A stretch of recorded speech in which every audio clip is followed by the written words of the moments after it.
Hello, this is Elton Clough here of Betty Tiger's Hair Salon in Sheffield.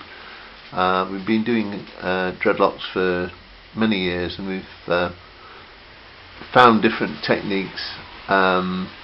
We used to put wax into hair when we initially, after back combing the hair, we put wax in, and also a latex solution mixed with acrylic paint, but latterly we've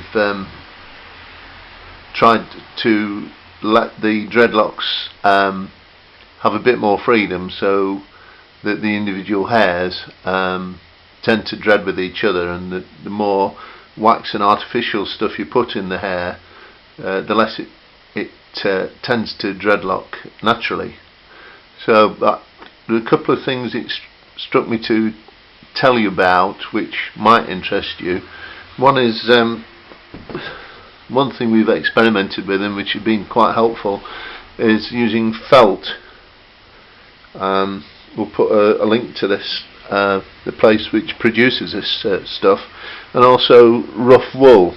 And sometimes when we plait messy wool in with the hair, and you can slightly back comb the hair into the sections and plait it in quite a messy way as well, then the wool, which is a natural substance, or the felt, this is obviously, you can get a natural colour rather than green, this can tend to mat in with the dreadlock, so the initial stage of the dreadlock can be, people needn't lose too much length and get something like an interesting dreadlock quicker than if they just start with a natural hair. And the other thing that it struck me to share with you is that you were saying about dreadlocks when they're a bit messy at the top and just leave them and gradually they'll all naturally dread in.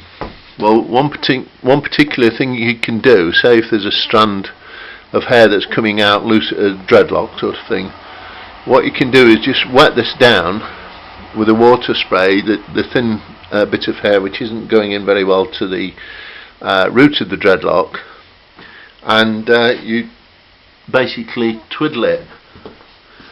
So I don't think you can see this now, but I've wet this piece of hair, and you just twist it and twist it and twist it, a bit like a rubber band when you have it in an aeroplane to make a propeller go, if you remember doing that as a child.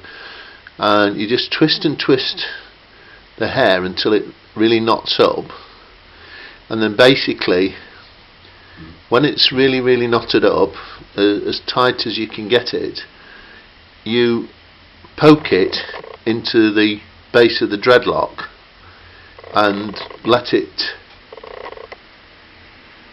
hide in there. And it's a bit like in a horse race, when a horse loses its rider, it tends to go across the path of the other horses and disrupts the race, sort of thing. And in the same way, if you twist the loose little bits of hair and put them in the base of the dreadlock, it might need once or twice to try this kind of thing, and you only need to put water in there, it will encourage it to mess up and dread in the hair at the base of the dreadlock. So that's a natural way of tightening up your roots without going too mad, as we said before, as you've said before on your dreadlock description. Another thing which we're quite keen on sometimes, which you might not be in favour of, is looping through, which is basically making a hole in the bottom of the dreadlock and then looping the dreadlock through, sort of thing. That tends to tighten the dreadlock a little bit. But the difference we do with them is that when we loop through at the side of the dreadlock rather than right through the middle, and that way it tightens it up significantly, but also it will allow, with natural dreading, for the hair to be it won't make too many lumps as as the dreadlocks growing out sort of thing. Is quite a neat way of doing it. There you can see the twist is coming out a little bit. I was going to try and show you on one of the customers actually got dreadlocks, but we're using the dummy head.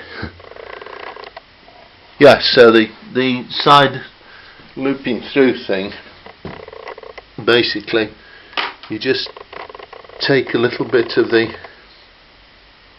section out, just a very thin strand, and then loop through the majority of the dreadlock.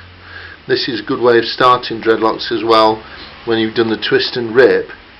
If you just slightly loop through there, and maybe once or twice or 3 times down the new twist and rip dreadlock, it just adds a little bit of extra security sort of thing, which you can also get with rubber bands, and then that holds it together a little bit more. But you literally only take a few, maybe about 20 strands, so that you don't get too knobbly a dreadlock, which most people want to avoid.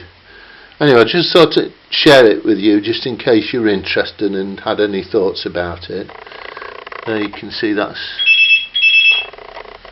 the, see there. Anyway, that's the telephone from the Dreadlocks Complaint Commission or whatever, and nice to talk to you. Bye.